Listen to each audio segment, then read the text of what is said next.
ಯತ್ನಾಳ್ ಅವರು ಉಚ್ಚಾಟನೆ ಆದ ಬಳಿಕ ರೆಬಲ್ ಟೀಮ್ ಸ್ವಲ್ಪ ಸಪ್ಪೆ ಆಯಿತು ಅನಿಸುತ್ತೆ. ಇದರ ಹೋರಾಟ ತೀವ್ರಗೊಳಿಸ್ತಾ ಇಲ್ಲ. ಈ ಹಿಂದಿನಷ್ಟು ಉತ್ಸಾಹ ಅವರಲ್ಲಿ ಕಾಣಿಸ್ತಾ ಇಲ್ಲ. ಮೊದಲು ಪದೇ ಪದೇ ಡೆಲ್ಲಿಗೆ ಬರ್ತಾ ಇದ್ರು, ಈಗ ಡೆಲ್ಲಿಗೆ ಬರ್ತಾನೆ ಇಲ್ಲ.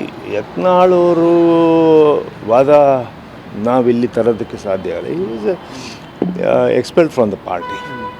ಬಟ್ ಯತ್ನಾಳ್ ಅವರು ಇಸ್ ಆನ್ ಹಿಂದುತ್ವ ಮ್ಯಾನ್ ಇದ್ದಾರೆ, ಅವರೊಬ್ಬರು ಲೀಡ್ರ್ ಆಗಿದ್ದಾರೆ. ಆಮೇಲೆ ಸಾಕಷ್ಟು ಹಿಂದುತ್ವದ ಬಗ್ಗೆ ಅವರು ಪ್ರಚಾರನೂ ಮಾಡ್ತಾಯಿದ್ದಾರೆ ಮತ್ತು ಅದೇ ರೀತಿಯೇ ಪೊಲಿಟಿಕಲ್ ಆಗಿ ಕಾಂಗ್ರೆಸ್ಸನ್ನು ಕ್ರಿಟಿಸೈಸ್ ಮಾಡ್ತಾಯಿದ್ದಾರೆ, ನಮಗಿಂತಲೂ ಜಾಸ್ತಿ ಕ್ರಿಟಿಸೈಸ್ ಮಾಡ್ತಾಯಿದ್ದಾರೆ. ಅವರು ರಾಜಕಾರಣ ಇವತ್ತಿನ ದಿನಮಾನದಲ್ಲಿ ಬೇರೆ ಇದೆ. ನಾವು ಎಷ್ಟೋ ಸಂದರ್ಭದಲ್ಲಿ ಇಲ್ಲಿ ಬಂದು ಹೋಗಿದ್ವಿ, ನಿಮಗೂ ಕೂಡ ಗೊತ್ತಿಲ್ಲ.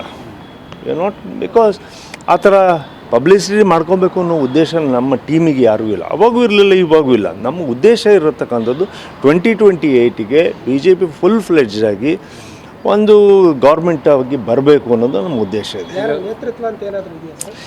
ಸಾಮೂಹಿಕ ನೇತೃತ್ವ BJP ನಂಬಿದೆ, ನೆವರ್ ಇಂಡಿವಿಜುವಲ್ ಆಗಿ. ಯಡಿಯೂರಪ್ಪನವರು ಇಸ್ ದ ಟಾಲೆಸ್ಟ್ ಲೀಡರ್ ಅಂತ ಹೇಳ್ಬಿಟ್ಟು ಅವ್ರ ಮೇಲೆ ಹೋದ ಸರಿ ನಾವು ಚುನಾವಣೆಗಳನ್ನು ಮಾಡಿದ್ದೀವಿ. That doesn't mean that organisation ಅವ್ರು ತೊಗೊಂಡೋಗಿಲ್ಲ ಅಂತಲ್ಲ, ನಮ್ಮನ್ನೆಲ್ಲ ಇಟ್ಕೊಂಡು ಹೋಗಿದ್ದಾರೆ. ನಾವು ಯಡಿಯೂರಪ್ಪನವರು ಒಂದು ಸ್ಟೇಜಲ್ಲಿದ್ದಾರೆ, ಅವರ ಹೆಸರನ್ನು ಅಥವಾ ಸದಾನಂದ ಗೌಡ್ರು ಇರ್ಬೋದು, ಅನೇಕ ನಾಯಕರುಗಳಿದ್ದಾರೆ. ಹಾಗಾಗಿ ಎಲ್ಲರನ್ನೂ ಜೊತೆಗೆ ತೊಗೊಂಡು ಹೋಗ್ತಕ್ಕಂಥ ಕೆಲಸ ಆಗಬೇಕು.